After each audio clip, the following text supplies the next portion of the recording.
going to win. Mohamed Patel wins here. Other than Rd.2.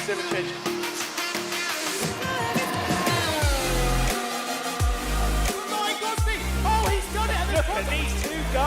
Oh, he's going to do it! His first victory! The World Championship is done. What a race it's been!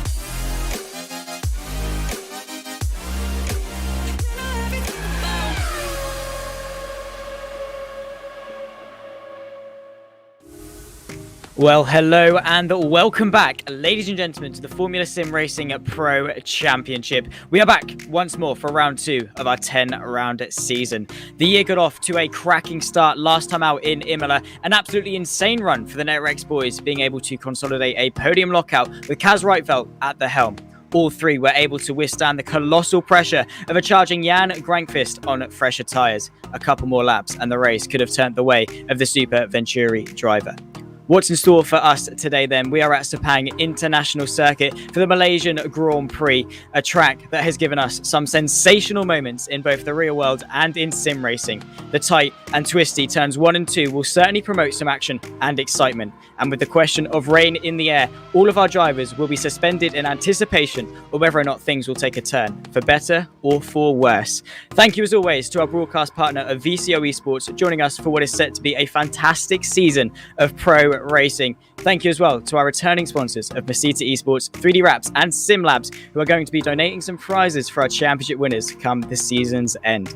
That's that then. I'm Zach Sweeney, joined alongside by Richard King and Felix van Delft on the cameras. Richard, pleasure to be alongside you once again for round 2. With qualifying soon underway, what are your thoughts and feelings for today's action? I am really looking forward to it. Last round was absolutely amazing. It was a really great way to kick off the season, and definitely the fight that we had at the front, I think it's just going to show us what's to come for the rest of this year, with a little bit of an extra spin, because we were discussing it to start with. We've been discussing it for quite a while now. Weather might actually come into play during this event. Very true. We're going to hop straight into our 9-minute quali. If you are new around here, they get a free choice of tyre for the start of the race. That means they can qualify on pretty much whatever tyre they want to. And also, they only get 3 hot laps. They get 3 out laps, 3 hot laps, and 3 in laps as well. So it's crucial that you maximise every possible chance that you have out on circuit. You've got to set the first 2 and sort of use them as banker times, especially the first one. Have one on the board, something that's half decent, so you're not relying on that all or nothing, having all of that pressure on that final run. But yeah, after the first round giving us some crazy action on a track that isn't designed for good racing, we had a great race. We traveled to Malaysia, a track that has all the perfect ingredients for a fantastic race. Richard, I certainly can't wait for this one.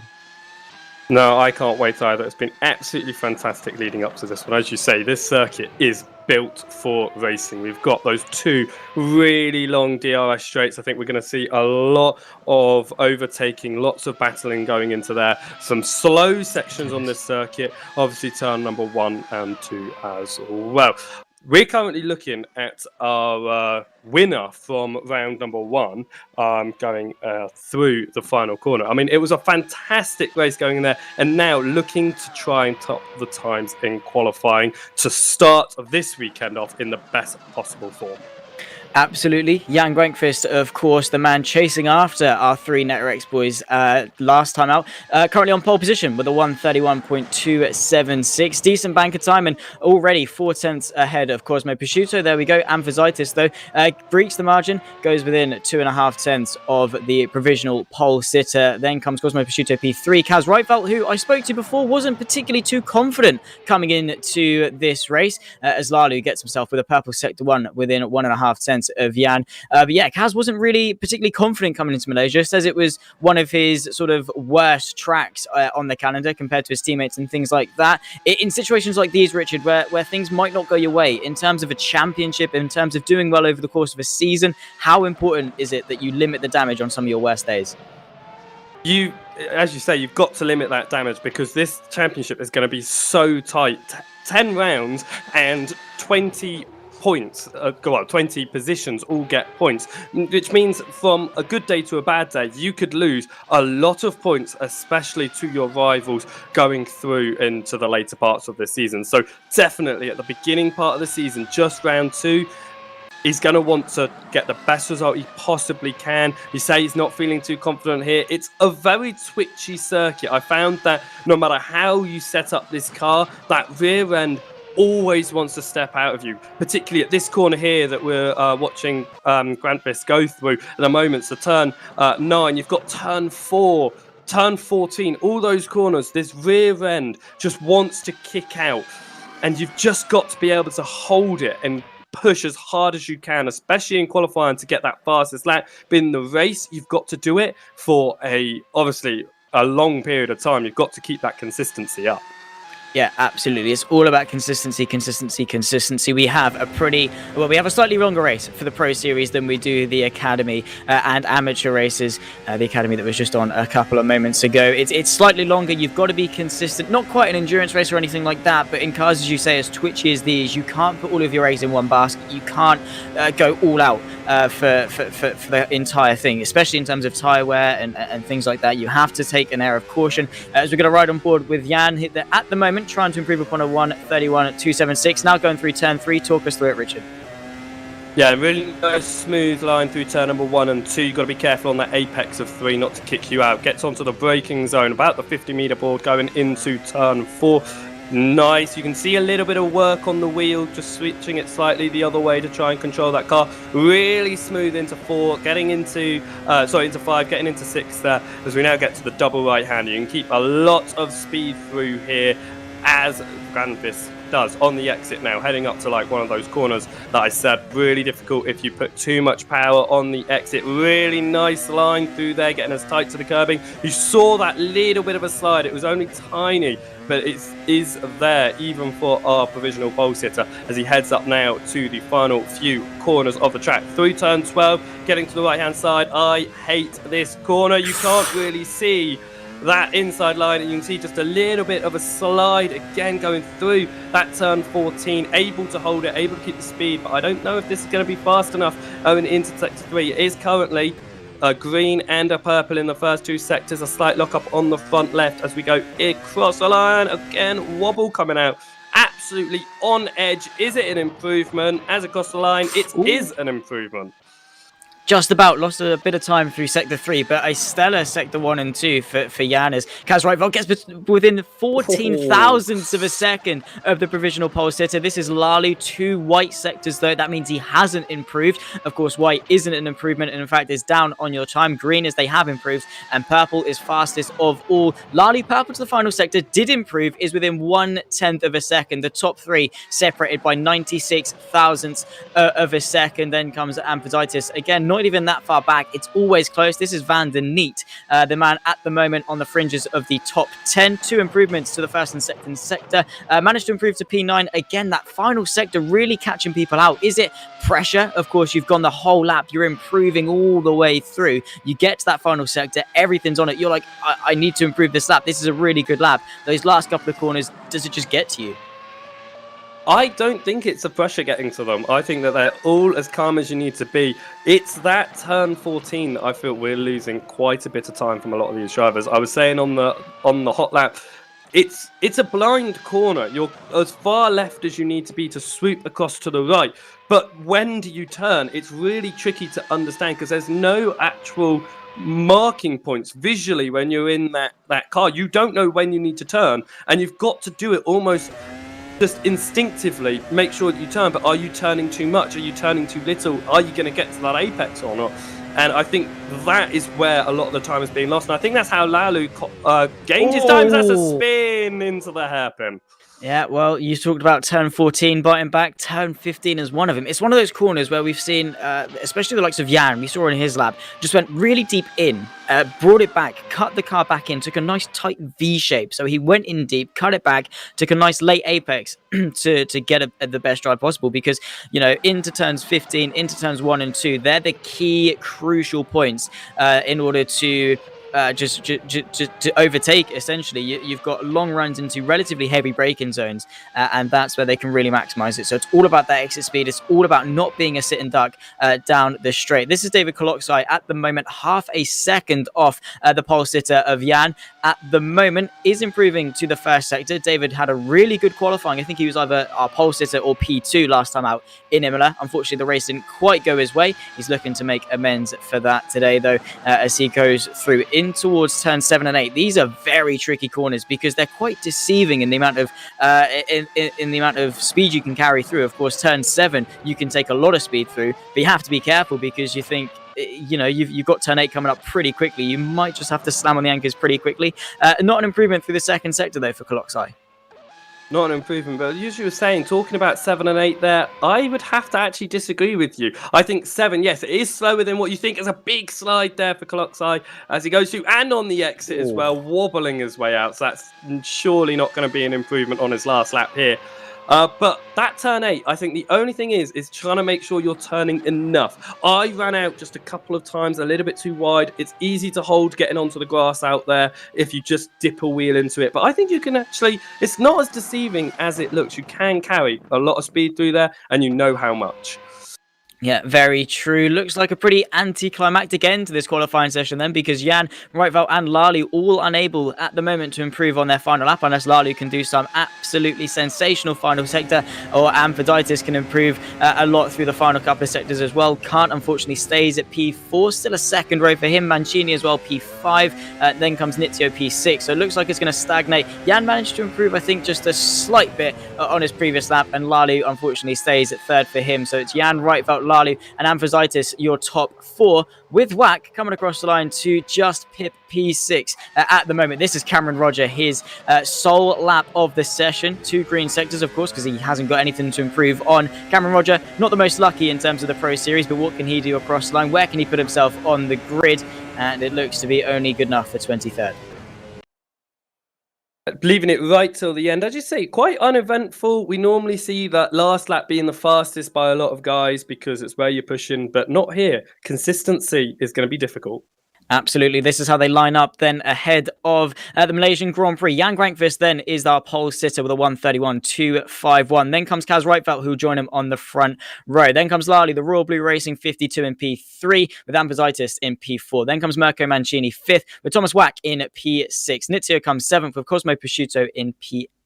The NetRace Grand Prix, a person on the podium last time out, Vandeny in P9 with David Coloxai rounding off the top 10. The top 10 separated by just half a second. Then comes Andrew Harrison in P11. Kevin Morville P12 with George Chatstopalentis in P13. Then comes Barbakov in 14th with Fabian Barley rounding off the top 15. Stefan Michaels P16 with Patrick Hanko in P17. Zoltan Hives, the Mugen SimRacing 33 and 18th with Matthew Tewson in P19. Frank Hamming rounding off the top 20 for Valet Esports. Again, the top 20, only a second in it. It literally is the finest of margins in these pro championships. It can come down to just getting on the power a little bit better, braking a little bit better, turning in a little bit later, whatever it is. Kevin Peters in 21st with Harry Smith 22nd. Then comes Cameron Roger, unfortunately unable to get himself any higher than 23rd on his sole laps. Then comes Jitstov in P24, and Peter Vagapov, unable to set a lap time, not allowed to set a lap time, will round off from 25th. But we saw last time in the Academy Championship at Imola that Vagapov, he knows how to overtake. And just taking a look at how they rack up in terms of the championship. This is the Academy Championship. This is the Academy Championship. Zalagianis leading that one after a race victory. Oh well, a race victory and the podium here in Malaysia just a couple of moments ago. We'll cut to the Pro Championship standings in just a moment. It'll be how they ranked up after Imola last time out with the 3 NetRex boys, 1, 2, and 3. 45 laps of the race here at Malaysia. It's going to be tough, of course, not so much in real life, because in the real life Grand Prix, very humid, very hot. The conditions can really get to you around here. But that's not a problem we have to face in the sim. A problem with the weather they may have to face, though, Richard, is that weather. We have around about, I think, a 36% chance of rain throughout the race. It could be tricky. It definitely could. Strategy at the moment going into it, I think everyone's just going to keep in the head. It's going to be dry throughout. What am I going to do? And I think we're going to see a lot of 2 stops for this event, trying to get them to work. I really think that a 1 stop is not going to work at all, even on the mediums and the hard compounder tyres. They're just not going to go long enough. Tyre wear is really, really harsh here at Malaysia. So I think that we're going to see at least a 2 stop. If rain comes into play, everyone's strategy is going to go out the window, because if it comes into play early, the dry weather rule gets thrown out. You don't have to run 2 different compounds of dry tyres. You can do what you need to do. If it comes in late, what strategy are people playing? Who's it going to benefit at that point? So I think that even though it's on the back of a lot of these drivers' minds, you've got to look at it. It's going to be dry.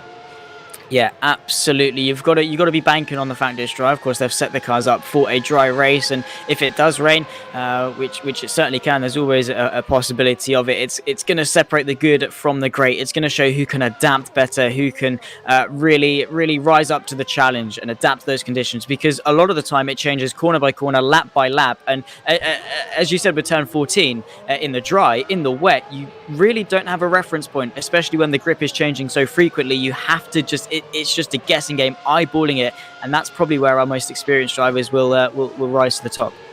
But I was doing a little bit of practice yesterday, just doing a few laps in the wet, just to see how the car handled. And I realised here at Malaysia, it's not so much the car handling in the wet that's the problem, it's the pooling of water that really becomes a problem.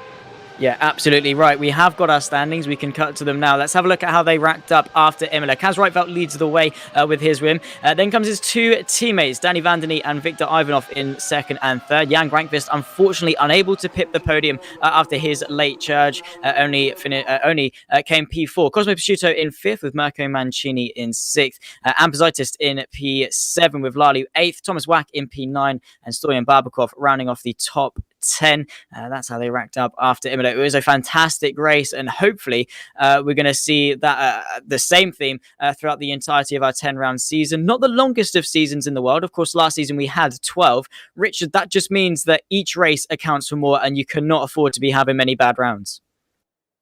Indeed, we were talking about earlier with Rifelt not feeling too confident here. I mean, P2 in qualifying, if that's not feeling confident, I want to know what it's going to be later on in the season.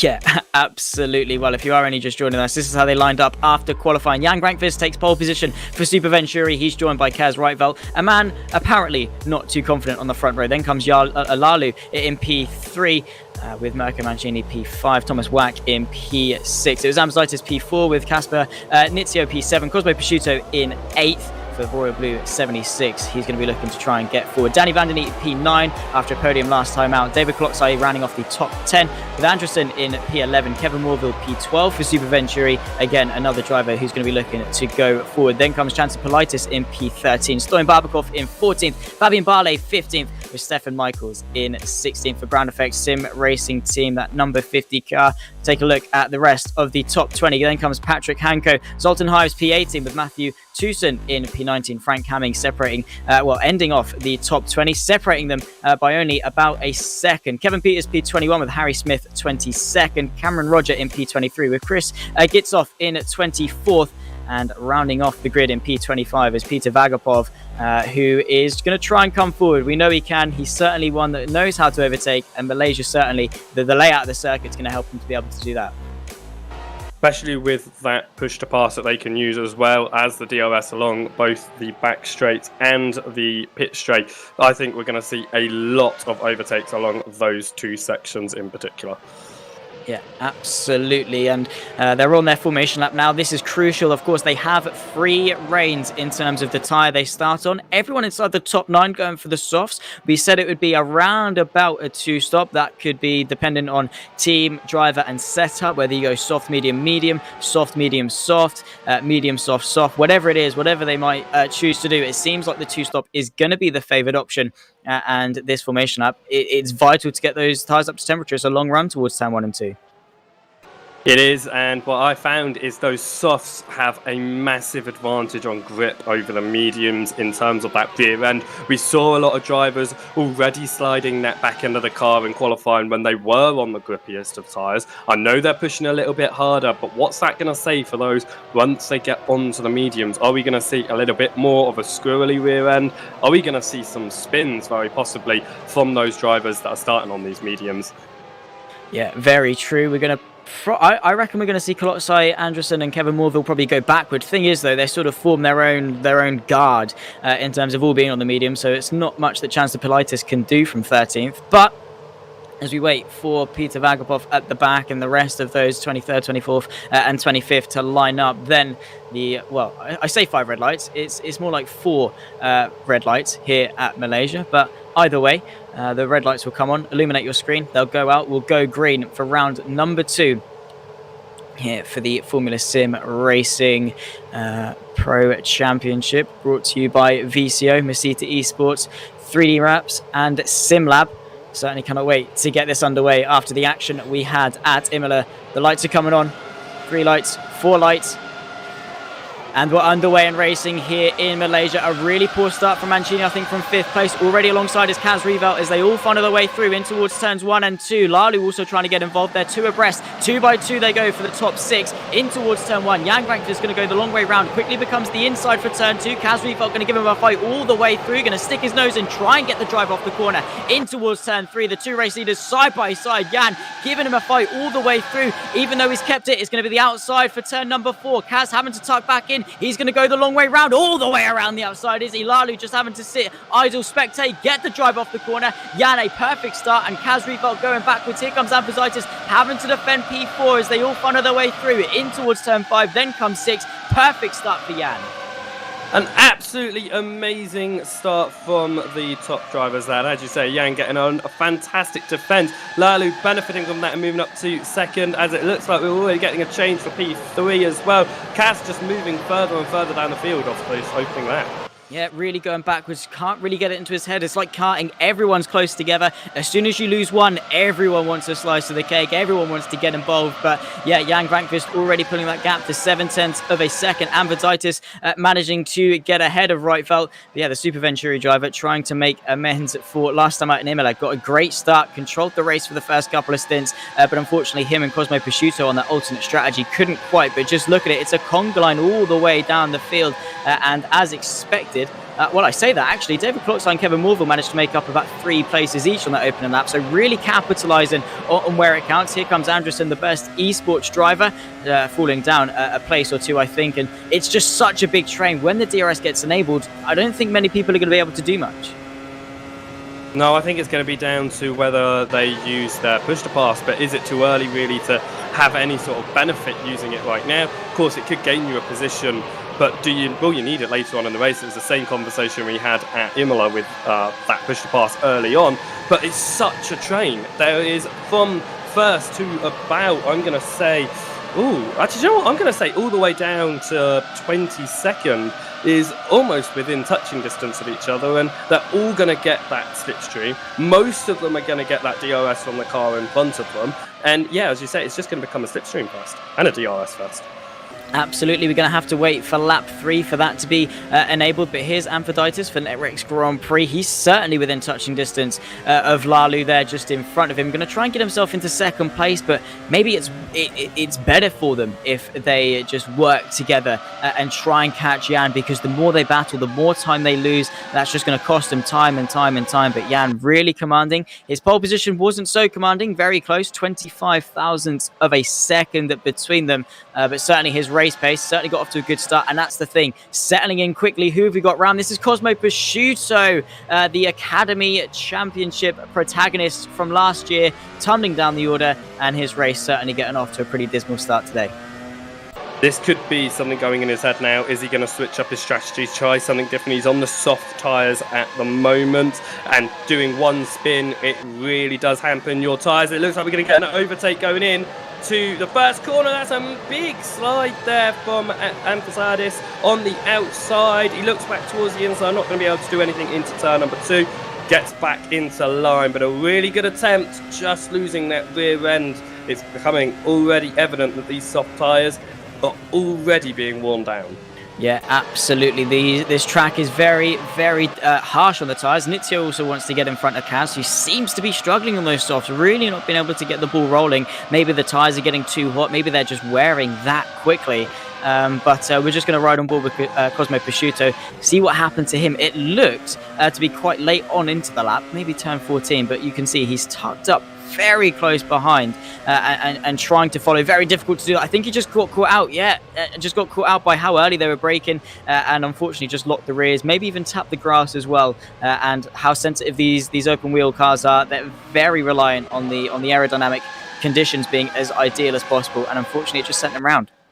Turn 14, that is actually the curbing of what if you touch that curbing on the outside, your car has almost no grip whatsoever. The front wheel touches it, you are going straight on. There's no way you're going to be able to make the corner. Rear wheel touches it, you've seen what's just happened, as it looks like we're going to go for another overtake for P number 2, but Emphasis is all over the rear of him is Kaz, so he's having to look forward for the overtake, but also look in his rearview mirror. Fortunately for him, it's a teammate, but is he going to go for the long way round again? Yes, he is. He slows down a bit more this time. Going to go for the switch back to the inside. It's going to become the outside of turn number 2.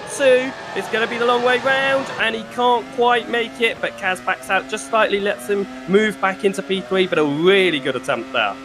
Yeah, certainly a good attempt trying to go for the switcheroo. Kaz looking to the inside of turn number 4 there. But yeah, Amberzitis doing everything right, just putting the pressure on. But it is just, it's inviting Nitsuo, it's inviting Kaz to get a look in. But I think Kaz knows he's not quicker than the 2 in front of him. And if he gets in front of Amberzitis and isn't able to mount a challenge on Lalu, he's just going to disadvantage the team as a whole. So he's happy just to sit behind his teammate at the moment, sit there, play the team game. And if Amberzitis goes for a move, then he'll be able to capitalize, hopefully try and follow him through. But yeah, the man currently rounding off the podium at the moment, pushing very hard in order to improve his situation. Seems to be a fight for second, though. At the moment, we'll have to see how the rest of the race pans out, because Jan Grankvist seems to be the man on form. 2.7 second lead after just shy of 4 laps of racing. He had a really nice lead at Imola, though, and that strategy is what changed the game. And right now, the strategy is anyone's guess, because of the nature of the tyre wear here, how quickly it goes. What people might go for the 2-stop, a 3-stop, possibly. For some of these drivers going on 45 laps. Is anyone going to be able to stretch a 1-stop? I don't know, but we're going to look for yet another overtake, this time to the inside. Possibly pushed to pass because of how early that move was done there for Emphasis as he moves into P number 2, and that is secure, exiting turn number 2. Yeah, absolutely. And maybe now he can try and back up Lalu, get his teammate onto the podium as well, because you can see Kaz all over the rear end, maybe using his push to pass 2, getting squeezed all the way to the white line on the right-hand side of the circuit in towards turn 4. How late can Kaz brake? How late can Lalu brake? All the way around the outside, bit of side pod, wheel to side pod touching as they go through turn 5. This long left-hander just seems to go on forever. Kaz trying to use what little grip he has left, back up the inside of turn 6 as they fight all the way through. Here comes Nitsuo as well, going to maybe go for 2 and 2. Through in towards turn 7 and 8. Beautiful racing between these guys, and a beautiful move from Kaz Rietveld. Lalu just has got nothing to say to that one. Maybe going to fight it back as they go through. But yeah, Nitsuo goes up the inside. Rietveld going to see it coming, though, side by side once again between the two. Here comes Rietveld, going to have to go the long way round. Nitsuo back up the inside. Lalu's lost both places, and Nitsuo very opportunistic from 5th to the podium in just 1 lap. What a fight that was. So close, just 1 millimeter further over, and that could have ended so horribly. That shows you how good these drivers really are. A few wobbles from Rietveld as he was coming off of the corners. You can just see how that car is a little bit squirrely. He's going to look to try and get back into P3 up towards the hairpin. Doesn't go for the move yet, but I found that if you stay behind going into the hairpin, you obviously got the second bite of the cherry with the DRS going along the pit straight, and if you can get that move done into turn 1, there's nothing that driver can do to get back at it, and it looks like he's going for it. Here he goes, very big send from a different postcode back. Kaz Rietveld very confident on the brakes. Nitsuo saw it coming, tried to keep it on the outside, but Kaz was like, nah, mate, that is not happening. A beautiful send, managed to get it stopped, and as clean as you'd like it, up back into P3. Another double Netrex podium at the moment. But yeah, and Seem again just to be the dominant man. This is going to be a battle for the ages. Just look at how much Nitsuo closes through that turn 4 braking zone. Still putting the pressure on Kaz, who needs to break away, but how much they want to be fighting, because the more they fight, not only are they losing more time, you know, Thomas Wack, Kevin Morville might be able to get involved. Remember, Morville on the mediums really shouldn't be fighting with these guys this early on, but if he's with them for the first, and as soon as he becomes quicker on those fresher, softer compound tires, he really could be in the mix amongst this one, and it could turn into a battle of attrition. Who runs out a push to pass first? But if that is the case, you're both going to be worse off, because even if you win against the person you're fighting against now, you're not going to have anything against future threats. I agree. They're using the push pass really early. I mean, it looks like it's benefiting, especially Amphithesis, who you could see use that push to pass on the main straight to get that overtake done into turn 1, and it has benefited him. Look at the gap that he is pulling away now from this battle for P3. But look how unstable Kaz looks. At every point on this track, I have seen him twitch at some point in the lap. It's just not feeling too confident. It looks like it's going to be another attempt on overtake from Nizio onto the inside. Kaz almost allowing that to happen, going for the switchback to get the inside line. It'll be the outside into turn number 2. Got a lot of overlap though, so he should have it on the exit, sticking to the right hand side of the circuit, and Nizio dropping in behind. Just about, but he's going to come back at him towards turn 4. We know how late he can brake. Just thinking better of it on this occasion. rFactor saw it coming. Bit of a twitch through turn 4, as you said. That Netrek seems to be all on the front end, nothing on the rear, and not the most consistent run, but they're giving us some fantastic action. Kaz going for the under and over, saw it coming, squeezed him all the way to the inside, reduced the radius of the corner for Nizio. Fought back at him, got the overlap, and managed to seal the deal back into 3rd place. But yeah, Lalu, he's struggling to get involved in this fight. Of course, solidified P2 for at least the solid part of the first couple of laps, and unfortunately just hasn't been able to make much headway, even though these two are battling pretty hard. He's not been able to stick with them, and just look at those tyres already. Visually, you can see how much they're wearing, and that's a tribute to how hard they've been fighting. I think that's it. Maybe Lalu's just choosing to stay behind at this point, save his tyres a bit, not get involved. He could go a lap or 2 further into this race, and these guys who, as you say, the tyres showing their tyre wear at the moment, he could go a bit further, maybe get an overcut, or at least get out of the fight in his second stint and benefit in the long run by not getting involved right now. Yeah, absolutely, and you can see he's trying to close the gap in towards turns 1 and 2, unable at the moment in order to get it down the inside, but he's biding his time, he's waiting, maybe realises that, hey, it was fun for the last couple of laps, so maybe let's just calm it down a little bit for the moment. We've still got around about 38-ish laps of racing left to go. Bit of battling a little bit further back as well. Frank Hamming versus Harry Smith. A little bit further down, the battle for P11. We've sort of neglected the midfield because the front runners have been giving us some fantastic action up front. Couldn't have asked for much more. We're going to have a look. Oh, this is Cameron Rogers. Surely not again. No. Not again. Cam side by side with the Netrex car. Forced off at turn 4, is he? And, well, what's happened there? Oh, suspension damage. Got tagged. That's how sensitive it is. And Cameron, mate, heart goes out to you. We're going to laugh about it at one point, but for now we'll feel some sympathy. I was looking over to the side and I saw that DNF appear at Roger's name, and a real shame, but I don't know, that was a really strange one, because you say that it was suspension damage, but you cannot tell that quickly. So that'll be interesting if we can get a word with Roger to find out exactly why he decided to retire there, because that's an interesting one. Back up to your leaders though, and it seems to have opened up just a little bit. Still a DRS opening for Nizio though, so he's within that time. That time distance behind the driver in front, I think it's 0.7 to enable your DRS. But it just looks like they've maybe backed out a little bit. They've realised how much they are killing their tyres, and they need to keep their strategy in play to now back off a little bit. Yeah, they're fighting for the podium now, but if they keep fighting now, they're going to ruin their chances of fighting for it a little bit later on, because especially of that threat from Kevin Morville, Andresayan, Hamming, Smith, all those people on the medium tyres who are slightly slower now, but will definitely not be slower in a few laps' time when these soft compound tyres decide to come into the pit lane. A bit of a twitch from Nizio as he exited the turn 1 and 2 complex, very snailing, very reducing in radius, and fell off the back of Kaz Rietveld a little bit, but these three, I think now, as you say, have just decided, let's just get a move on. We need to focus. We need to we need to not battle, I say. Well, it seems like the man that started P9, Danny Vandeny, into the pit lane, as well as Cosmo Prosciutto. So for them, decent races last time out. Not the case today. 9 isn't too early, I'd say, for the start of the two-stop strategy. I think if you're on those soft tyres, well, I don't know, actually, no, because Van der Neet's just come out on another set of softs, so maybe that is pushing now for an extra stop as well. But really, I say the pit lane's probably going to open around about lap 12 to 15 for drivers on those soft tyres who are pushing to try and possibly go for that two-stop, because 15 laps is going to be a third of your race anyway. So I'm just going to say minimise your time on the medium tyres. They've got a lot less grip, and you can see how little grip these drivers had on those softs anyway. Yeah, absolutely. Here comes Nizio up the inside of rFactor through the final corner. Couldn't quite get the drive off it because rFactor had that outside momentum. Looks for the inside, can't find it. Goes to the left-hand side. The long way round once more. rFactor giving him a fight. Still side by side as they break down and towards turn 1. Nizio all the way around the outside through turn 1. rFactor comes back, is ahead before turn 2. Just that shorter distance. Nizio a little bit too deep. Mounted a challenge once more. And well, these two certainly still have the gloves off.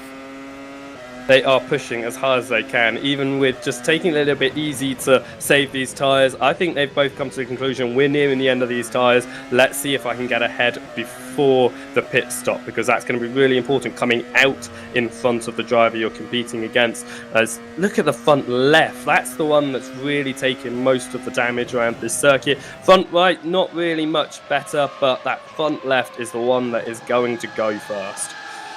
Yeah, absolutely. Really is demanding with all the long corners and the heavy braking zones. There's a lot of load going through those front tyres, as well as traction zones. You know, there's a lot of uphill undulation here, especially around the traction zones, which really does demand a lot out of those rear tyres. And well, with how powerful these Formula cars are nowadays, that's a lot of power going to them. No traction control or anything along those lines. So it's all going to those rear wheels. And yeah, that will shred them to absolute pieces. Bit of a wiggle from Kaz. Seems to be struggling. Nizio might be able to mount a challenge down in towards the final corner. DRS open to the left-hand side. It's the inside, the favoured line. Is he going to get DRS on the run down towards turns 1 and 2? Nonetheless, Kaz giving him a fight all the way around the outside. He's going to have the outside line, the better drive, the straighter line off of that corner. But Nizio, with the DRS down this pit straight, should be in front. And if he's not, yeah, you can see Kaz just tucking in, accepting his losses. Might be able to launch one. We've seen him do it before, but on this occasion decides to tuck in and accept defeat.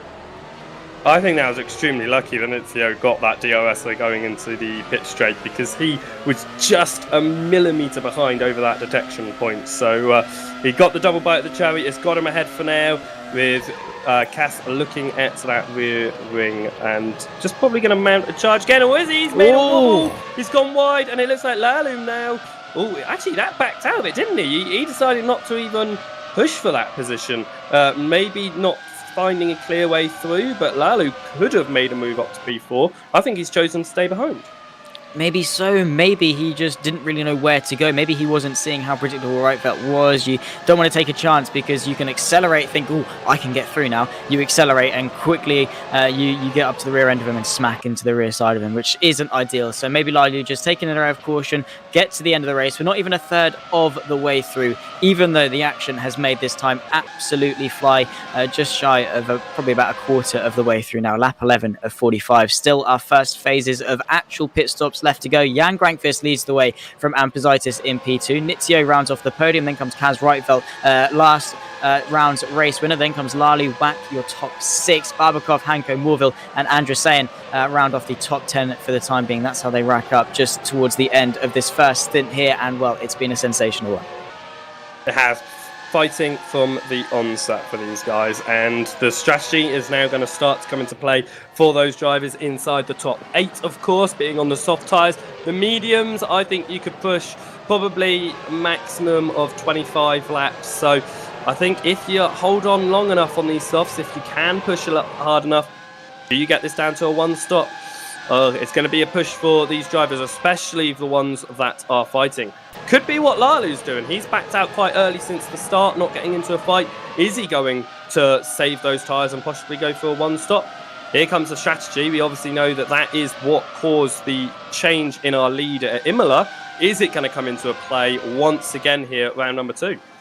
Definitely so. It plays a factor everywhere. I was speaking to Kaz, as I said a little bit earlier on, thinking about the strategy. What is he going to do? And he said the hards are an absolute no. You can't touch them around here, whether that's because they degrade too quickly versus, or well, they don't have enough grip and still degrade quickly, so it's better to go for the medium. So that's why they might go for a soft medium stint or a soft medium. But to be fair, these softs are lasting pretty well. You know, they're still got some decent pace in them, even 12 laps into their stint, so they could probably convincingly go a third of the way. So maybe these guys go in 15 on a soft medium soft stint, and of course towards the end when their car's slightly lighter and the chassis, the load is going to be slightly less on those softs towards the end, could be close to quali specs. So we should see the strategy really play a factor towards the end of this race. Certainly cannot wait. Off the final corner once more. I don't think Kaz is quite close enough nor quite interested in going for the move, because even in this first stint alone they are already 10.3 seconds off of Jan at the moment. Indeed, because of all their fighting, they have just dropped slowly. You can see that because Amphasisis got through quite early on into the stint, and you can see he's already pulled a 4-second lead over Nizio and the rest of the field. But that's still showing you what Jan has been able to do. It's still a massive gap, even with the clean air that Amphasisis has had in P2. He's just not been able to get anywhere close to Grandpas. Yeah, pretty much. That's the thing. That I think maybe even the constant pressure from Kaz, the constant switching of positions certainly hasn't helped. The fact he's constantly having to look behind him as opposed to pressing forward and going for Amphasitis is an issue. Kaz a little bit squirrely off the exit of turn 8. That could allow Lally to put some pressure on. You can see certainly interested, and it has been these three. But Thomas Wack as well in the foreground. You can certainly see him, and he's ready to pounce if the opportunity arises. Well, it might not be a fight for the race lead. We never know. Could happen towards the end, but certainly for the moment, it's not a fight for the race lead. But we can certainly have another prestigious position to finish the race in, and that's always the podium. You know, even in these more sprint-type formats, you always set yourself little goals here and there. The different teams, the different drivers will be setting themselves out different achievements, whether that's finishing the race, top 10, top 5, top 3, and to solidify a podium certainly is something. If Jan was to pit now, or within the next couple of laps, he would come out most likely. Oh, as it looks like we're going to have a wide exit there from Nizio. It looks like Cass is going to get right into the rear wing, moves fully to the right-hand side, squeezes to the wall.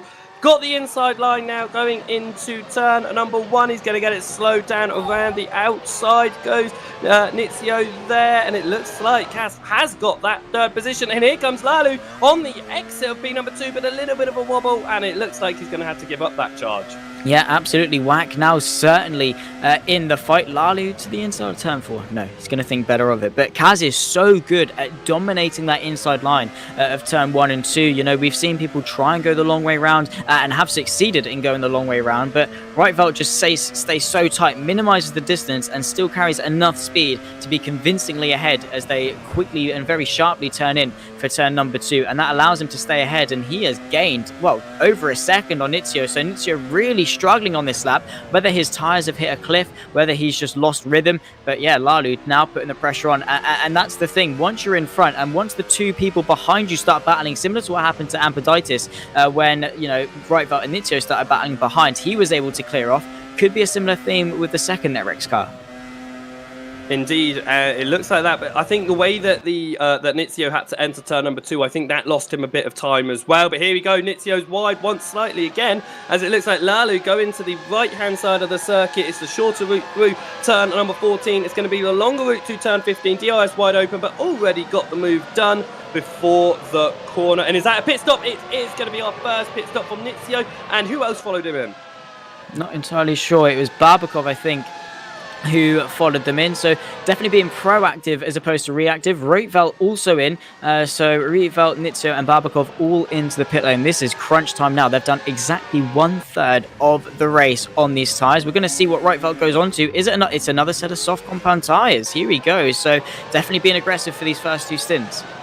14 laps, that's important. It was 1 lap shorter than that third, but that could mean that we could see a slightly longer medium stint, but definitely a 2-stop coming into play here. What I was going to say originally about Jan before all of that fighting got in the way, Jan, if he comes in now, should be able to exit the pits ahead of Morville, who is running on that medium compound tyre, which is really important because you want to be ahead of the drivers who are obviously running a different strategy to you. So if he pits within the next lap or two, he's going to come out in front of all the drivers who started on mediums. Yeah, absolutely, and that is crucial for his race. Doesn't want to get bogged down in the traffic, just wants to pit in a nice pocket of clean air and do what he's been doing for the last 15 laps. This is Rietveld on the back of Tucson, who, this is an example of getting stuck behind people on a different strategy. Rietveld going to have to go to the inside, and of course, Tucson doesn't make it too hard of a job for him. He obviously knows he's not in his race, but every time you're on a compromise line, every time you have to make an overtake, you're easily losing 1, 2, 2.5, maybe even 3 tenths, depending on how long the battle rage is on for. Well, on this circuit, with some of the corners that you have to follow and you just can't overtake, you lose even more time, especially when you're on your fresh tyres and they're sitting on their old tyres that they've been on for quite some time and had a lot of graining, as Lalu now comes to stop at his box. And onto the medium tyres for him. So those yellow walled medium tyres for Lalu. So he's doing a different strategy to Rietveld, so expect the gap to extend. Wow, he's got an insane undercut. Here's Barley on the inside of, is this Harry Smith? Indeed it is. 8th and 9th, the virtual drivers by TX3 on the inside of the Netrex. Couldn't quite convert the move into a confirmed overtake. But yeah, that's how strong the undercut was for Rietveld on those soft tyres compared to Lalu's very worn softs, and that goes to show how dead they were. Indeed, you saw it looking at the graining. I don't think the graining truly shows you how low those tyres are. You can run the tyres down to about 10%, even push them to 5%, but the time you're losing is astronomical, as you could see in just one lap, almost 3 seconds. Yeah, here comes Barbakov looking to the inside of David Koloksai, gets that move done, easy peasy lemon squeezy, says thank you very much, and he's on his way. The Royal Blue Racing car come in on the same lap as Nizio and Rietveld, and is onto the medium tyres. So the same strategy as Lalu and Nizio, who both went onto the mediums. This is Frank Hamming versus Andrew Sayan, I think, side by side on the run towards turn 15. These are two that started on those medium tyres, and they're fighting towards the end of their stint. Frank Hamming going to sell him the dummy, and in fact, in comes Andrew Sayan, being proactive out of these two, and one of the first people on those mediums to actually come into the pit lane. You know what? I'm looking at the leaders right now. That's Grandfisk and Whack, and I don't think they're pitting right now. I think that we are going to see, as that was Rietveld getting past his teammate there of Smith nice and easily, I think we're going to see those two leaders go for a one-stop. Maybe so. I mean, Jan hasn't had any pressure, really. He's just been able to go get on with it. The battling behind has really given him a nice buffer, as we see Rietveld fairly comfortably just clearing Stefan Michaels in towards turn 4 and is trying to push on and get on with it. But yeah, Grankfist and Whack, they really haven't had much pressure. They've just had clear air, less so for Whack, more so for Grankfist, in the sense that he's had no one in front of him, no one really behind him of any meaningful pressure, and has just been able to save those tyres, conserve them, brake softly, maybe even run more of a rearward brake bias in order to minimise the load on those softs, and he's really taken them far, so fair play to him. Be interesting to see how much Rietveld and Lalu gain when he does eventually come into the pit lane, but he's going to be saving himself 20 seconds in the long run if he is going for a one-stop. 20 seconds in the long run by not stopping, but how much time is he losing by staying out? Obviously, he did that alternate strategy in Imola, and obviously, it doesn't look like it's deterred him at all, even though it didn't play out for him. It looks like he's still thinking of it. He's in the pits for end of lap 17. Yeah, what's he going to put on? That's the age-old question, is it? We haven't. It's the mediums. We couldn't quite see the band of them, but those are the medium tyres. Are they to the end? I'm not convinced. You know what? I am. I think that he might try it. 18 laps on the softs. I think that I said the medium tyres, you can push to, 25? I said the soft tyres, you could push to 15. He's just done it to 18. I think that we could see a run all the way to the end here, because it's only, 27, 28 laps, which is slightly more than I predicted. Yeah, that's very true. It's Certainly going to be tough, but if anyone can do it, he can. And he's come out in just complete clear air. I think even ahead of Wack, who hasn't pitted yet on those softs. So he's pretty much a pit stop ahead of most people. And if he can get to the end, that's going to be a fairly phenomenal achievement for him. But yeah, it's so far been a great race, and the strategy, as much as the on-track action is as nail-biting and as exciting as it is, it also comes down to the pit lane, because that can certainly win or lose you a race.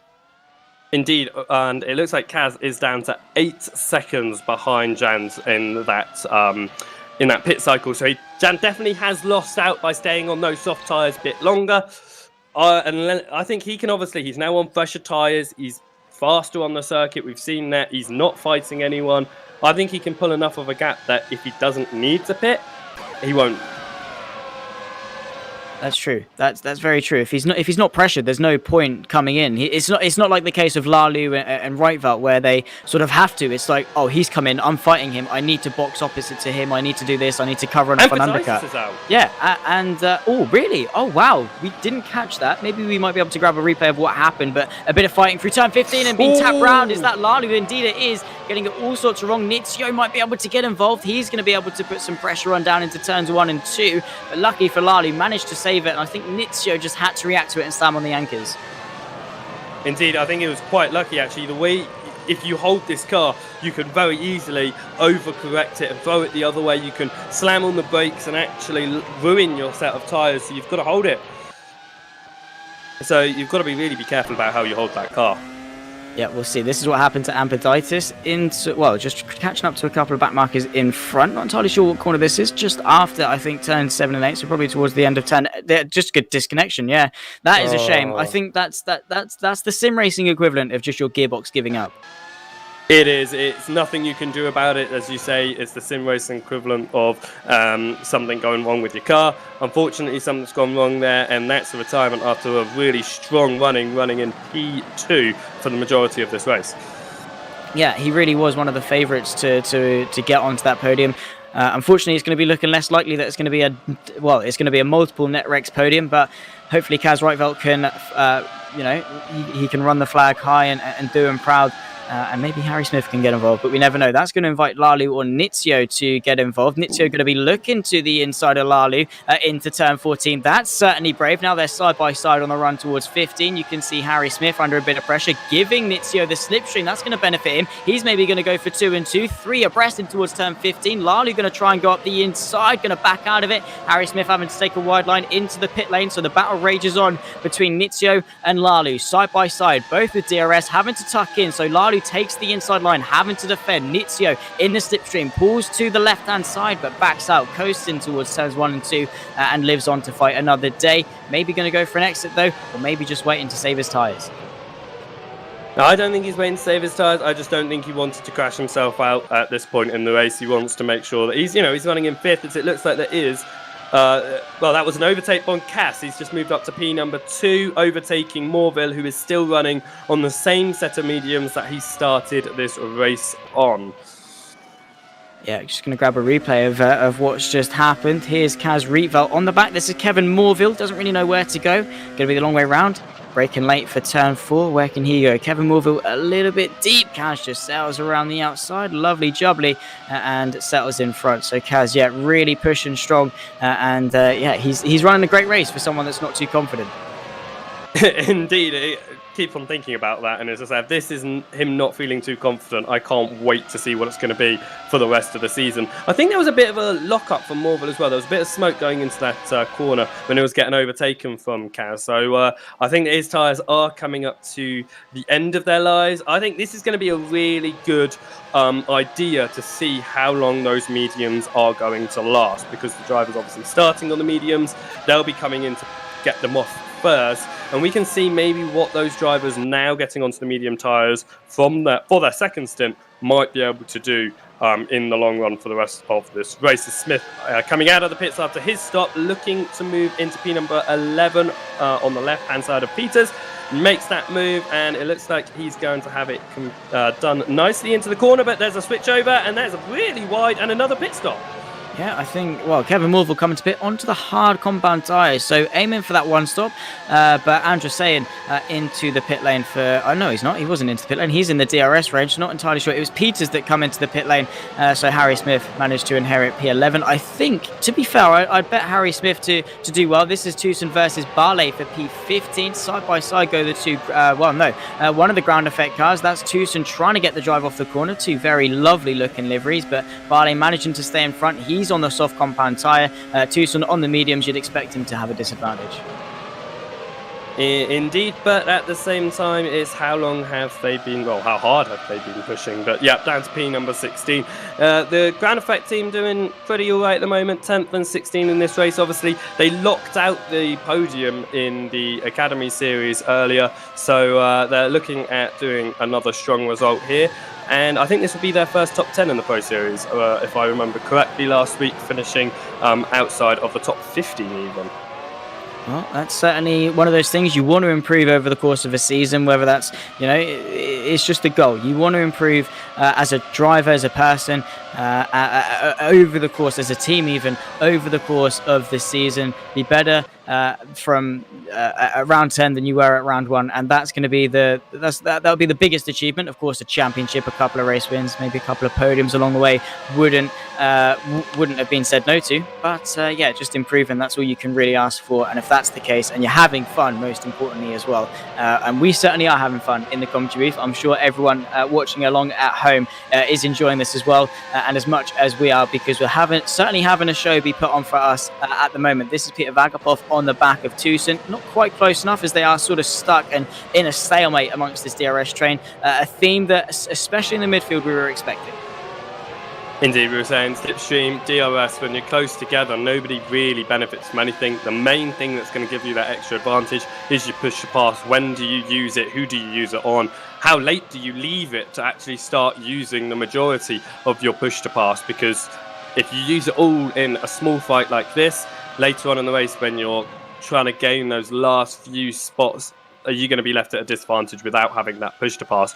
But I have to think, what strategy is going to come out on top? Morville doing the complete different strategy to what anyone would have thought, because as you were saying earlier, hards were pretty much ruled out from the majority of drivers, saying they're just not going to work here. And I believe the hards aren't going to work here, not only because they have such little grip. You can see how much more grip the soft tyres over the mediums. Now throwing the hards into the mix, there's so little grip there.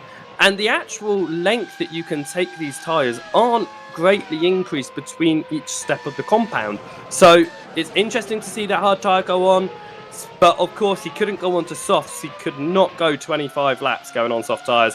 He's trying this one stop, being on that hardest compound. Is it going to play out?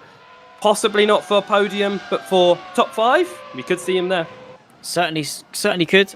Seen a couple of comments in the YouTube chat about what happened to Cameron Rogers. Unfortunately, had a pretty bad start, as we see Jan lapping his first victim of traffic. Yeah, unfortunately, Cameron had a pretty bad start, lost his front wing when he pit. He had a bit of a run-in with Chester Pilentis, who was also out of this race, and then just thought it wouldn't be worth it to come back in, and unfortunately retired from yet another pro race. So that's why he's out of this race once again, which is a shame. We would love to see Cameron do well, and hopefully his fortunes will turn.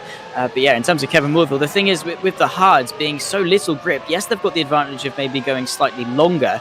They also run the issue of that they've got such little grip that you spend more time sliding, which just causes them to wear more and completely reverses the effect that or the advantage that they're meant to have, because you're draining the tyres by sliding a little bit too much. Indeed, we've not seen Morville much on the screen today because he's just been doing his own thing, but his driving has got to have been so smooth for him to get into the point in the race where he's happy to go on to those hards. Because even though you have, going into a race event, you have this idea of what strategy you're going to play out, what tyres you're going to start on, where you're going to go, how long you're going to be on them for. Whilst you're driving, everything changes and you're running in your head all these different scenarios, and something's obviously gone right for Morville to go, yes, hards are the correct choice for me to go through to the end. So I think that he's happy with the way that his race has gone so far, and he's happy that those tyres are going to do what he needs them to do. Yeah, absolutely. He wouldn't go on to those tyres unless he was 100% certain in himself, in his ability. Of course, as Ross was saying on the Academy Championship, hours upon hours of practice goes into these races because, you know, it's a competitive championship. You can't just rock up with only an hour or a couple of laps of practice, whack on a default setup and expect to do well. No, you have to put the preparation in, you have to work for it, and that's why we see the likes of Jan Grankvist, etc., to be doing so well. And because they put the hours in, they work well with their teammates, they communicate, and as a team, that's really going to be able to help because you can build on each other's strengths, you can help bring up people's weaknesses and turn them into strengths as well. And working as a team, having a nice community based and having good relationships with your team will also go a long way. Indeed, if you ever log on to rFactor 2 and go into the multiplayer server, if you just type in FSR, you'll get all the team servers just displaying in front of you, and you will see there's so many of them, and almost always at least half of them, if not more, have got 3 or 4 drivers in them working together. It looks like it's going to be an overtake for P number 9 from Michaels in the Ground Effect SimRacing team, going past Morville. Those soft tyres playing out much better than the hards. You can just see the difference there already. Is Morville going to try and push it back? It looks like he is to the outside. I don't know, actually. The outside feels like the move that you make when you know you're not getting the position. Yes, he's just going to back out. He wanted to keep his speed but not go for an overtake there. I think Morville's completely aware at this point. He's going to be losing positions right now because he is on that hard tyre. But in the long run, surely he's thinking in his head, it's going to work out. They've all got a pit. They're going to lose 20 seconds in the pit stops, and I'm going to come out ahead of them again. Yeah, absolutely. It's all about patience. It's knowing what job you've got now. And as disheartening as it is as a driver to see everyone fly past you, you've got to press on. He's confident in himself. He's going to be limiting the amount of time he's spending in the pit lane, and that will come to his aid a little bit later on. And, well, I think Jan's #1 fan in the chat, Liam Duval, in the YouTube chat, has completely shut you up about that point. He's saying he can only see Netrex and burst servers. Okay, that's fair enough. I mean, I know that when I get on, no, I'm completely aware these drivers put in so much time. Obviously, I race in the amateur series myself, so I'm part of the Ground Effect team, actually, so I know what practice all of the different categories put in, and the fact that we're on a lot of the time, and they're getting on running race run after race run after race run, running different strategies. What's not even thinking what's going to be best, but actually what random strategy am I going to think of? It's all about working out what's going to work, working together in definitely with the different series, the World Championship guys driving together, the pros driving together, and running together lets you see actually how much fighting are we going to have, what effect is that going to have on our tyre wear, on our fuel usage even, because fuel isn't something that we've ever brought up, but if you play the fuel correctly, you can start this race slightly lighter, and a lighter car is going to obviously give you extra speed. So fuel is, again, just something, a small addition to the way that these drivers can gain that extra second, even microsecond, millisecond of time out on the circuit. Yeah, absolutely. And you're racing drivers. You're going to try and get every little tiny bit of an advantage as you can possibly get. Interesting to see and have a look at the gaps at the moment. Kaz Rietveld in second place is sort of in no man's land. He's got 11 seconds to Jan Grankvist just in front of him there, and about 11 seconds back to Lalu. He and Nitsio were racing very hard in that first stint. It seems those soft compound tyres in this middle stint have really favoured him. Of course, Lalu and Nitsio haven't exactly been running in particularly clean air. But it seems like those softs have really worked well for Kaz. He's going to have to bite the bullet for his final stint, though. Could that be where we see Lalu and Nitsio come back at it? If they go on to soft tyres for their final stint, obviously, if they go on soft, medium, the benefit's going to have been there with Kaz when he did the 2 softs instead of 2 medium stints. So I think we've just got to wait, see what these drivers decide to do in their second stops to see who's going to benefit more in that final stint. Because right now, it could be anyone's game, because we're calling I'm calling all these different strategies. The only thing for certain is Kaz has to go to the mediums. That's the only thing that I can call for certain. Yeah, absolutely. He has to. Well, unless it rains, which it doesn't look to be too likely. Clear skies, clear blue skies at the moment. We're well over halfway through this race at the moment. So yeah, Kaz will have to take that mandatory compound change at some point. That'll be here for his final stop. Probably for, I'd say, maybe the last 12, 13, maybe 10 if he can push these tyres. He's sort of by himself, so maybe he can conserve them just a little bit more and take them a little bit longer, because we saw Grandfist take him to, I think, lap 17 or 18 on those softs. So yeah, certainly it is possible if you're by yourself and you can save. A little bit of battle going on between Frank Hamming and Barbakov at the moment as they try and chase down Hanko and Nitso just in front. Going to be quite a tough ask, but Frank Hamming on these soft compound tyres, you'd expect them to make some headway soon. Indeed, he's got that advantage being on the softer tyres. Both of them having a different lines through there, both of them having a little bit of a wobble on the exit, but right behind, that's going to be DRS active. It looks like Hamming's going to follow the slipstream. Barbakov moves to the right hand side, and Barbakov not defending too hard, going up to the corner, but he gets really, really close going in, as close as he possibly can. But he's going to have to give up that position now, and Hamming moves up into P number 6. Well, I guess you say not very hard fought, but it certainly was for at least as much as he could have bet to fight that one. Give him a go around the outside of turn 1 to try and retain that position, but unfortunately just didn't quite have the grip too long away around that corner, because while as much as turns 1 and 2 do promote racing, you do have to be on pretty equal tyres and points in the race for that one to work. Otherwise you're just going to sort of run out of circuit pretty quickly, and the person in front of you, like we saw with Kaz Rietveld, just sort of pull in front and claim the corner pretty quickly. But yeah, Frank Hamming making some headways on these softs. He's not got far to Hanko, just in front, about a second or so. So he's teetering on the edge of that DRS range. And of course, on those soft compound tyres, is on a charge. We saw Frank Hamming definitely is having some good pace, and he's certainly seeking out for a top 5 finish today. Indeed, he is pushing as hard as he can, and it's interesting to see now all of the different strategies coming into play as we get into the later start of the stage of the race.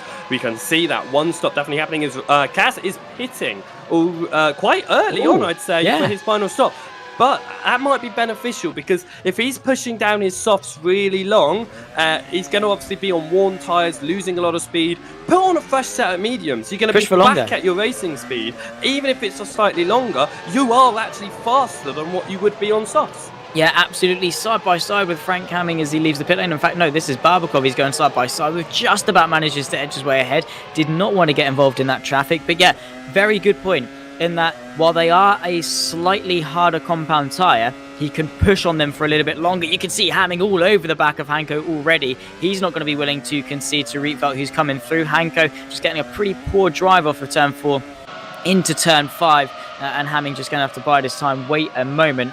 But yeah, Kaz, as you say, he can push on these tyres as opposed to having to sort of just as opposed to sort of having to save the soft compound tyres. He can push on these, have confidence they can get to the end, and will have some pretty good pace. But interesting to see what Lalu and Nitsio will do, because those are his main competitors in terms of P2. Indeed, and I would say that Jan, if he is thinking about doing a second stop, he has the gap to do it, but I don't know how long it's going to stay there for. Rietveld goes following through Hamming, Hanko not even putting up a fight there, allowing Kaz to get straight through. Rietveld now all over the rear end of Hamming, moves to the right hand side, is going to get that DRS on the exit, and Hamming backs out of it ever so slightly, and it looks like he is going to allow Kaz to stay ahead. Obviously, on a different strategy, why race somebody who is a pit stop ahead of you? Is just going to wear your tyres down, slow you up, just allow it to happen. But if Jan, like I said, if he's going for that 2 stop, he's got enough time now to pit and stay ahead. But if he waits for too long, how far behind is he going to fall? Yeah, Nitsio is into the pit lane, and we'll see what compound tyre he goes on to. We'll have a look. He's in the box now, up onto the jacks, was on the softs. And actually, no, putting on the softs this time round, so going to be going on those to the end. 15 laps, so yeah, is going to be doing probably what you'd expect these soft compound tyres to do. David Koloksai and Fabian Barley going side by side through turns 1 and 2 for P11. Just you saw in the distant end of that shot. Bit of contact, I think Barley was sent round slightly. But yeah, Kaz Rietveld on a charge, and this is Barley, yeah, sent round a little bit, having to cut over the grass, and I'm all for trying different lines, but that certainly isn't going to be the quickest one. Hives also putting a bit of pressure on. Yeah, for Kaz Rietveld doing what he needs to do, and Frank Hamming as well, sticking with him if he can stay with him and use that DRS. This is a replay, and we'll see what happened. Fabi and Barley side by side down the inside of turn 2. Great bit of racing, but David Koloxai maybe going to try and come back up the inside of turn 3. That looked like there wasn't much contact, so maybe a bit of netcode involved. No, Ballet's rear end slipped. He slid beforehand and then moved across to the right. You can see a slide and then another tap. Yeah, perhaps so. Yeah, you definitely so, and that's the thing. You lose it once, you try and save it, and then that obviously proceeds into maybe another bit of contact, especially when you're side by side. There's a lot at stake, and you've got to be careful. This is Barbakov, the Royal Blue, on the back of Hanko, as they both, in fact, come into the pit lane on this same lap. Barbakov and Hanko very close for company. Of course, both on. Both coming into the pits then. They are currently both on the medium compounder tyres. They're going to both pull into the pit stops here. It's going to be slightly further along in the pits for Barbakov. Already going off as Hanko. Barbakov setting off. You can actually find time in the pit stops, I found, as we go for an overtake. This is Nitsio up the inside of Kolotsky and moving through nicely on the inside of turn 1 and holds it, as it looks like we have the drivers coming out of pits now. Hanko, Barbakov onto those soft tyres. What I did notice though was the fact that Rietveld, Kaz, got onto those mediums only a lap earlier than drivers started to pit for the softs. Now that's going to be really important, because right now, at this early point in the race, well, in this stint, sorry, Kaz is going to have a disadvantage, being on the slower compound of tyres. But in 15 laps time, he's going to have much fresher tyres and everyone stopping on the softs. So he could find that benefit near the end. As Brandfist is going to do a second stop and he is going to pull into the pits, what's he going to come out on? He's going to be on medium, so he's going to go to the end of the race being really, I'd say, quite safe, because he can do softs to the end, but obviously no need to risk it. He's quite far ahead as Lalu also comes into the pits now. Kaz retakes P number 2. As Hamming moves up to P3 on those softs as well. Lalu going on to another set of softs for the last stint of this event. Have we got Zach back? We have. I'm here. I'm not quite sure what's happened. I'm not quite sure what happened. To be honest, I was pressing my push to talk and it just wasn't going. But anyway, yeah, a bit happening there. Jan did come in for that inevitable second stop onto mediums, as you said, which is slightly unorthodox and completely correct about Kaz. He's going to wait for this stint to come to him. Of course, he's all by himself. He's got some clear track, so should be good to not be pressured. But you never know what Frank Hamming and Wack and people like that can do. Kevin Morville, this race has sort of come to him as well. He's got Lalu, Smith and Nitsio chasing after him with a few seconds between them. This is Hanko on the inside of Hives through turn 4. The fight for the final place inside the top 10. Side by side, bit of rubbing through turn 5. There comes as that Barbakov going to try and capitalise down the inside through the next right-hander of turn 6 in towards turn 7 and 8, and unfortunately has to back out against the Mugen SimRacing car. They're fighting for this top 10, certainly, and Tucson is also wanting to get involved as well. Yeah, they are really pushing hard now. It's the final stint, as that's slightly wide from Hives there, but he's still up the inside of Barbakov. Nope, he's backed out of it. He's decided enough is enough. And that is, someone's off. I think that's another disconnect because the way that they slid through. Oh, no. That is a shame. That's Kevin Morville, who was looking really good. I think probably for a top 6, maybe a top 7 as well. As Frank Hamming's into the pit lane, he's going to fall off the podium. That's going to put Thomas Wack onto the podium, so maybe that could be interesting. Maybe we could have seen him, unless he owes us a pit stop. Not entirely sure.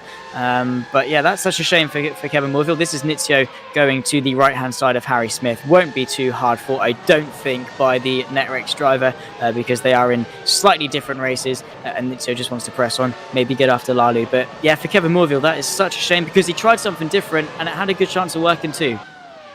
Really did. It was a really interesting strategy, and as you say, it was working out. Obviously, now we don't know how that's going to play out in the long run, so a real shame. But Hamming did come into the pits at the end of last lap going onto the soft compound. So it's going to be interesting how it plays out for the last stint. As I was saying before, all these drivers now pushing as hard as they possibly can. It's no longer about the strategy game. For the majority of the drivers, they're on the last tyres that they're going to be on. They know how much and they can push on them, they know how hard they can push.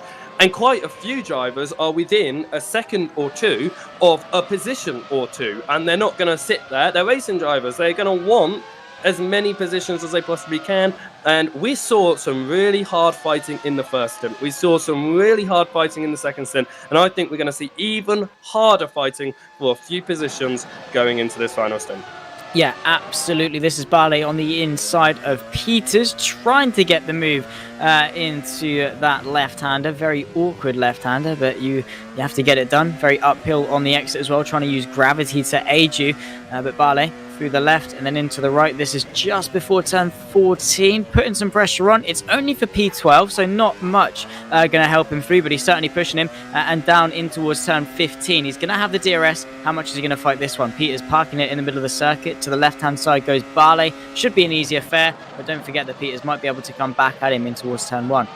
In fact, into the pit lane. He's going to put it now. Yeah, he's going to decide to go into the pits, as is Michaels, just exiting the pit now. P9, a good run for him. It was retirement at Imola. Is he going to be able to hold that P9 as he comes out of the pits, going up towards turn number 1, being chased now? It looks like he is going to be able to keep that. So that's nice for him, going to mediums for his final stint. A really nice time to go on mediums. If you're not confident on those mediums, or you're not really feeling as much grip, getting onto them for as little time as possible is obviously the best way to go through it, and that's only going to be 12 laps for Michaels on the mediums. Majority of the field on the softs. You've got your top 3 running mediums for their last stint. You've got Michaels and you've got Pescuto down in 19. Yeah, it's pretty much unanimous for softs for this final stint. Lalu, I'm going to be interested if he can try and get after Thomas Wack. The gap at the moment, just shy of 3 seconds, about 2.7 seconds between the two. 10 laps, left to go, about 10.5 laps left to go of this Malaysian Grand Prix for round number 2 of the Formula SimRacing Pro Championship. I certainly cannot wait to see how the rest of the season unfolds, but he's closing, he's using those softs, and we've certainly seen a big difference in grip and pace between the two. And Lalu, he's going to be sniffing a podium, and he's going to be able to see Wack. You can just see him there going into turn 1. He can see him. He's got a sniff, and he's certainly going to be trying to dig deep and find something else to get him onto that podium. I don't think he's going to have to dig too deep. I think that for Wack, he's only done 1 stop. He did 18 laps on his first set of softs. He's currently done 16 laps on his set of mediums. He is really pushing hard to try and make this 1 stop work. I don't think it's going to turn out to be a podium for him at all, but a top 5, it's very, very likely. So I think Lalu, he's currently taking it easy. He's got that soft tyres. He's going to slowly get to the back of Wack. And as you say, not only the difference between the softs and the mediums, but the fact that Lalu's been on his soft tyres now for 3 laps compared to the 16 on mediums for Wack. It's not a matter of if, it's more a matter of when he catches up and how hard Wack fights for it. I mean, does he just accept that he's probably going to fall off the podium? Because if he fights Lalu, uses what little push to pass he might have left, which to be fair, Wack didn't get involved in the fighting towards the start as opposed to Lalu. He might have a bit in reserve to hang on. But with Nizio on the softs, with Frank Hamming on the softs as well, yes, they're a few seconds back, but we saw how quickly Wack was able to catch up onto the back of the likes of Rietveld, Lalu and Nizio, and he was a couple of seconds back as well. The more you fight, the more time you lose, and the more he fights, he's going to be vulnerable to more people. Maybe he just bites the bullet, accepts his fate, and accepts P4. We'll have to wait because Lalu is all over the rear end of him. That rear wing is open versus Wack as they funnel their way through down the pit straight towards the inside of turns 1 and 2, and I think this is going to be a very easy affair for Lalu, very easily up the inside and on to the podium place, which, to the surprise of absolutely nobody. So Wack's preparing. He's trying to stay strong and solidify this top 4. In fact, he's made his bed and now he must lay in it. You've got 10 laps to go. Wack is on his medium tyres. He has to take these 2 to the end. If he stays out, I'm going to say probably going to lose maybe up to 10 seconds, which would drop him down to P6. If he pits, that's 20 seconds lost right there, which would take him almost outside the top 10. So out of weighing up whether you're going to stay or you're going to stick to your strategy. You've got to stick to your strategy. You can't come into the pits at this point. It is too late to change your mind. And I think he's doing a good job at actually maintaining quite a good amount of speed, because on that soft tyres actually isn't pulling as far as you might expect from someone on as older tyres as Whackers. Yeah, absolutely. He's doing a fantastic job of both managing those tyres and retaining some good pace. He's got to, because Nizio is in hot pursuit, only about 3 seconds back now, and that gap will come down pretty quickly. Same story with Frank Hamming as well. So with only about 8 laps left of this race remaining, which has been a fantastic action-filled and strategical race as well. Shame we haven't had much contest for the race lead, but absolutely full credit to Jan Grankvist. He's done everything right, and well, he's certainly taken his losses at Imola, accepted what he may have did wrong, and carried that forward to make him slightly better for round 2. And oh my word, has he dominated this race. Indeed. I mean, it started with a really strong qualifying, was able to just capitalize on that on the opening part, and he's chosen a really strong strategy to go with by pitting later than everyone. It looked like he was pushing a possible one stop if he needed it. He didn't need it. He could come into the pit stop and he could come onto, as we saw, medium tyres. He didn't even need to go onto a fresh set of softs, which he could have done 15 laps. I mean, he put 17 in the first set of softs. He could have gone back onto another set of softs. He chose not to. He chose to go conservative, go on to the tyres that are going to last slightly longer, because he knew he didn't need all of the speed. He just needed tyres that he felt comfortable on and that he could feel consistent on to get to the end. Yeah, absolutely. When you're that far out in front, and of course there's no real risk in terms of pit stops in this sim world. It's not like a mechanic's going to drop their torque gun or anything like that. It's going to be seamless. You're going to go in, come out, and lose exactly the same amount of time. Something's happened to Harry Smith, the NetRace Grand Prix car, running well inside the top 10 off the exit of turn 4 and just pulling over. And it's just, maybe that's a hardware issue. Maybe his wheel is disconnected or something like that, but pulling off the racing line. And that's a very unfortunate way to end proceedings today. But he's managed to continue, managed to get it working, and is going to press on for the remaining few laps that we have. But yeah, for Jan, it was the perfect decision to come in, because why risk it? You've got the gap, you can come in, and it'll be extremely comfortable to the end. He can just enjoy it from now. Indeed. I think someone's called Harry, maybe a bit too early, prematurely called to say well done on your top 10, and it's just distracted him a bit, and he's had to pull over to answer the phone call. But getting back going again, so a really strange pull over there, and a real shame actually, because as you said, he was coming into his own in the second half of the race. He was using the strategy well to pull himself inside that top 10, and unfortunately it's another one of those things that we saw obviously a couple of disconnects earlier. We equate that to, in real world, something going wrong with the car, and in that sense something going wrong with your equipment is exactly something going wrong in your car anyway. We have got the different challenges when you come into sim racing, and unfortunately you can't predict what's going to happen, and that's a real shame there for Smith to now be down in P16, but still going anyway. So it's still going to be a finish. Obviously top 20 is points, so he's still going to get some points at the end of the day. Yeah, and that's what matters. Every little helps in a championship like this. If he wants to do anything meaningful in terms of scoring decent inside the top 10, he needed to press on. Only a few laps left. You might as well. You're going to get something out of it. So just press on. Just finish the race. Otherwise, and then it just feels like a little bit less of a waste of time for you, and you don't join a illustrious list of DNFs so far in this Grand Prix. The Super Venturi driver of Nizio, though, on the back of Wack, he's brought Frank Hamming with him in close pursuit. This is the fight for the top 4. Lally was sort of just taken off into the distance, and Wack seems to be struggling. And with only about 6.5 laps left of this race to go, it seems inevitable that he's going to fall outside the top 5, maybe even outside the top 6 too. I don't know, actually. I think that he could fall to 6th. We're looking at the mapping and how close they are, and then the gap being, about 6 seconds to the next driver. I feel like, actually, Wack isn't losing too much more than a second per lap. So I think that he can keep it ahead. I think that maybe he might have a challenge in trying to hold it off on Henko and Barbakov on that last lap. But at the same time, he's doing an absolutely fantastic job. The only driver on the field to attempt this one stop in such a long race. I think that it's, well, obviously we did have Morville trying the hards, but Wack being the only driver to do a soft onto a medium, which is really pushing the limits of those tyres right down to the bare bones. I'm surprised he hasn't blown one of those tyres yet with how hard and how far he's pushed them. But here goes Nizio looking for P number 4 up to the inside. I'm sure Wack's not going to try too hard in defending.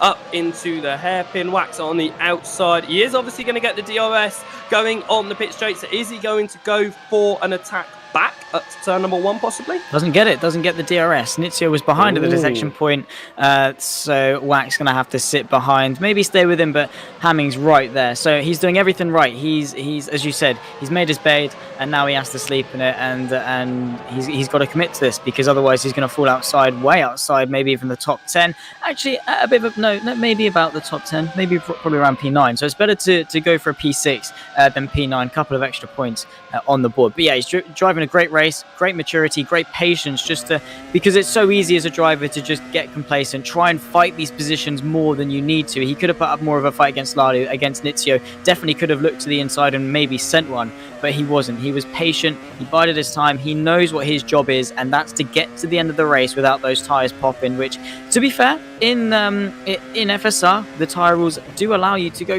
quite far on those tyres without them actually popping. Of course, you're going to lose a little bit more time. This is Frank Hamming looking to the right-hand side, gets a nice exit off of turn 10 and simply drives up the inside into the next right-hander, and Thomas Wack again just conceding that one. I think a P6 certainly is realistic, and either way it's a great race with how strategy and the different things has happened. Frank Hamming getting it run through turn 14, which is a challenge all of these drivers have had to face throughout this race, because as you said, you have to go off what the car's telling you as opposed to reference points, because for turn 1 it might be the 100 board, for another corner it might be a certain shadow or like a dip in the track. You don't really have much of a reference points for turn 14. It's sort of just a guessing game, eyeballing it each lap.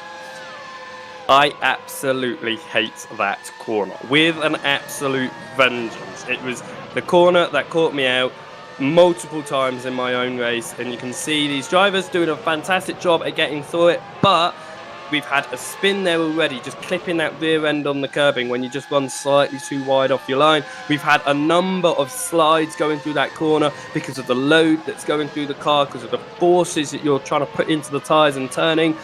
But we've not had, apart from that one spin on the curbing, we've not had any spins actually through the corner itself. So I think that these drivers showing the practice, the amount of hours that they have put in, and the amount of skill, and the reason that I'm in the commentary box in the Pro Series and not actually out there myself, these drivers have got it together. They're able to control it, but a fight going on here between Tucson and Vagapov for P13.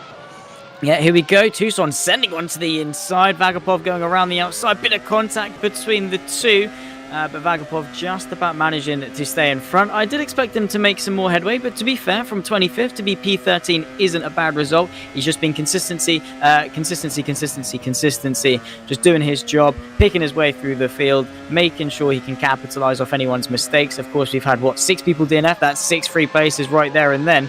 And here we go. Here's Frank Hamming going for a move on Nizio for P4. So here's Hamming to the inside of the final corner. He's also going to get the benefit of DRS as well, keeping it nice and tight on the inside in order to give Nizio a wide berth on the right-hand side. He has got the DRS. Has Nizio got enough push to pass in order to contest this? Frank Hamming having to go to the right-hand side, realise he's not being contested, and a very good move into P4. So Frank Hamming, someone I think we weren't expecting to be up there in this race, certainly has put on a show. I think it's that late pit stop that's really working out for him, getting onto the fresh stops over everyone else. Hamming obviously only being on his tyres for 9 laps. That's 3 laps less than Nizio, and that doesn't sound like much, but when the tyre wear is as harsh as it is here, 3 laps feels like an age for these tyres. So you can see the benefit there. It's 10 seconds up to Lalu. I don't think Hamming's going to be able to find that amount of time in 4 laps. It'd be astronomical if he was. But so it won't be a podium, but a really strong result looking at like he's going to come home up in P number 4, which is a very, very strong run indeed. Thinking about consistency though, I was just looking down at our standings where everyone's sort of been finishing, and we're seeing what Jan looking very consistent, obviously up in the lead now, finishing in P4 in the first round. We've got Cass, who has won the first round, now in P2 as well, which is absolutely fantastic. We can see Lalu was P8. He's moved all the way in Imola. He's moved up to P3 here, but still getting those top 10s. And Cameron Roger, 2 DNS, so consistent. Consistency is key, as they say in motorsport. I think they meant consistently finishing the race and consistently finishing in a good position, Cam, but it's the spirit, and we respect that. But he's certainly a fantastic commentator. It's a pleasure to have Cam alongside you. Had the pleasure of sharing 3 hours with him yesterday for an endurance race, and couldn't have asked really for much better to share it with, as much as I hate to admit it. This is Mancini on the back of Tucson in towards turn 15. Going to look to the left-hand side, and while it's not really for much in terms of glory, they're going to have a nice little fight. Here goes Tucson the long way around. Might be able to get the benefit of the DRS, the straighter line as they exit onto the pit straight, but unfortunately Mancini has got the DRS, manages to solidify that move, and maybe Tucson might be able to put some pressure on, squeezing him. They're fighting very hard over this. Tucson to the inside, a very tight line, bit of wheel banging. Mancini gives him the space, is forced wide. Has he got the inside for turn 2? Tucson comes across him, bit of contact, and manages to stay in front. That's a great fight for P14, which is something maybe we'd have liked a bit of fighting for a little bit further up, but they certainly putting a show on for us. But yeah, consistency, and it goes to show how close this championship is. You know, a second covering the top 20 drivers, and I think it was only about 1.4 covering the entire field up to Cameron Roger, which is just incredibly close. You couldn't really ask for much closer. So we are really going to see a lot of fluctuation in terms of the grid order and things like that. And it's those that can remain consistent, the likes of Kaz Rietveld, Jan Grankvist, who can be up there round after round. Of course, it's only 2 rounds in, haven't even finished the second round, which, to be fair, is fairly soon. The time certainly has flied by. But it's those sort of people that can stay consistent, that can stay inside the top 5 for the entirety of the season, that will come out reigning victorious. Indeed, it's all about that consistency, but it's all about those small points as well, definitely when you think down lower in the championship. So this fight that we're currently seeing between Tucson and Mancini for 14th and 15th, it matters. It really, really does, because points go all the way down to 20th, which means all your finishes today are getting points. How many points? It's obviously still up for debate. We've still got 2 laps left in this race. Mancini all over the rear end of Tucson is going to have DRS. Surely pushed the pass being active as well as he moves to the right-hand side. Tucson goes defensive as it again goes squeezing to the inside here. Mancini goes a little bit wide, wheel banging, pushing as hard wide as he possibly can, leaving absolutely no room. But Tucson keeps it. As another bit of a tap, and it looks like Mancini is pushing Tucson out of the way. I'm sure Tucson's not going to be happy about that, and he looks to the inside, could be backing it out, but I think we might see some stewards getting involved after this one. Absolutely no love lost between the two. Gloves off for P14. So yeah, fighting very hard for those couple of extra points. Every little helps, as they say. Mancini going very wide, going onto the grass, coming across him. Tucson to the inside, although, and that's what happens when you can push slightly too hard. It's for P14, guys, and they're fighting like it's the last lap for the championship. It's the final lap. It's not P14 anymore. No, it's not P14 anymore because Smith gets through despite his hardships. But Jan Grankvist, he's on the final lap. He's absolutely flying. And we got some Valet supporters in the chat. You can see Tucson setting this up from a mile back. Mancini covering it off, darts to the right-hand side. Very dodgy rejoin. And the tight angle for Tucson. Mancini just tries to sail in and completely cuts him off there. But hey, they managed to both carry on. And those couple of extra points, they're certainly going to lose a couple more than they could have gained. Tucson, I think, in the victim of that one, better years ahead. So, I mean, ultimately, has it played out ill in fairness? We will have to wait and see. Obviously, that's not up to us in the commentary box. But the final lap, and it's Jan coming up to the final sector. In fact, he's in the final sector, and he's done an absolutely fantastic job leading from the start, from pole position, and has absolutely had, a challenge on the opening lap, and then the cleanest, freest race that I think he's probably ever experienced. And coming off the back of his errors in strategy at Imola, it is going to be the race win for Jan Granqvist, who is going to take the checkered flag Very after well a done to him. superb Very, drive. very well done to him. Jan Granqvist, after his hardships at Imola, robbed of the podium, comes across the line to take P1 here for the Malaysian Grand Prix for round number 2, and did so in dominant fashion for Jan Granqvist. Absolutely sensational. Kaz Rietveld, a man who wasn't particularly confident into this round, manages to seal the deal and comes home second, just ahead of Lalu, who will come across the line a couple of seconds later. Great battling between those two as Frank Hamming across the line a few seconds later. Here comes Barbakov. Wack having to concede as they go side by side and towards the final corner. Wack really dropping off. He's given him a fight all the way through, and unfortunately it did fall victim to Hanko and Barbakov, and will have to take P8 at the end of it, which still a good top 10 finish and fair play to him. But all eyes on Jan Granqvist, and all eyes on Frank Hamming as well. He did a phenomenal job. One of those two have to be driver of the day. Bit of hardships between Mancini and Tucson by the end of things as well. They come to blows on the penultimate lap 44 of 45, but still managed to carry on and will solidify P15 and 16. Certainly has been a fantastic race here in Malaysia today. The Formula SimRacing Pro Championship certainly never disappoints, and certainly don't go anywhere, because it's not the end of the action today at all, because we do have the World Championship in just a few moments' time. And Jan Granqvist, I think, celebrated a little bit too hard there.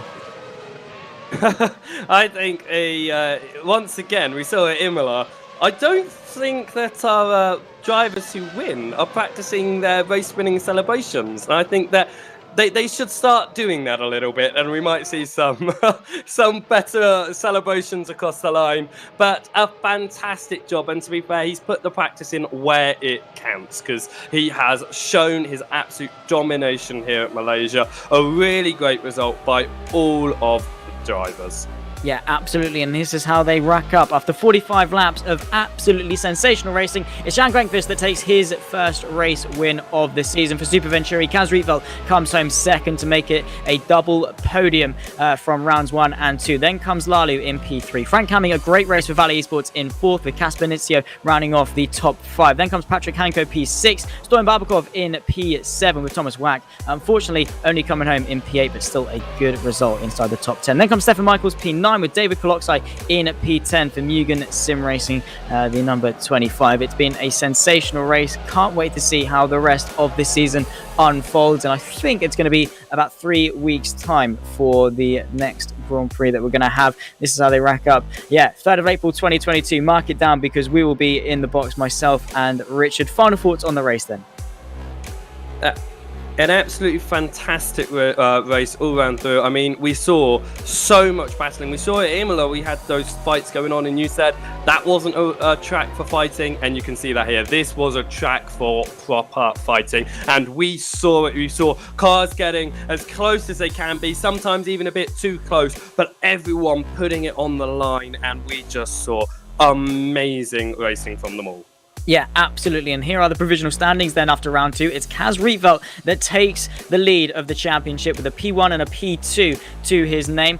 Comfortably leading by 7 points over Jan Granqvist, a P4 and a P1 to his name. So I cannot wait to see how the rest of the season unfolds. Then comes Lalu, pretty consistent with his podium again, and Danny van der Neet still P4 after not finishing today. Thomas Wack in P5 in the championship, tied on points with the NetRex driver. Again, we got 4 drivers in fact tied on points from 4th down to 7th. It's van der Neet, Wack, Barbakov and Hanko all on 25 points apiece. Then comes Victor Ivanov and Mirko Mancini on 21 apiece. David Klockside with 20. So yeah, very close. And this championship can go anyone's way. Only 2 rounds in. We've still got 8 rounds of the season left to go.